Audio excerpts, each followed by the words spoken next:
بسم الله الرحمن الرحيم. هذه القصيدة للشاعر أبو محمد القثمي، مهداه للعريس عبد الله سالم الحامدي أبو سلطان. أقول فيها: يا سلامي لمولى الشان شاعت خباره، كاسب الجود والمعروف له صيت وخبار. على المخوه يحن ويحن حقوق جاره، يكرم الضيف لا جاله وصاحب مع الجار.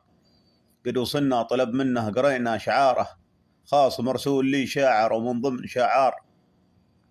ابو محمد العبد الله شرح اعتذاره، ريتني في الوطن باجيك من دون اعذار. لا تلوم الذي قد غاب واترك دياره، قد حكمها الزمن على البعد والوقت دوار. خوي الحامدي محسوب قبل الصهاره، قدر على الراس لك وعلى يميني واليسار. الف مبروك لك والنوب حن عاشقاره، عد ما الزهر له بنات في غصون الاشجار.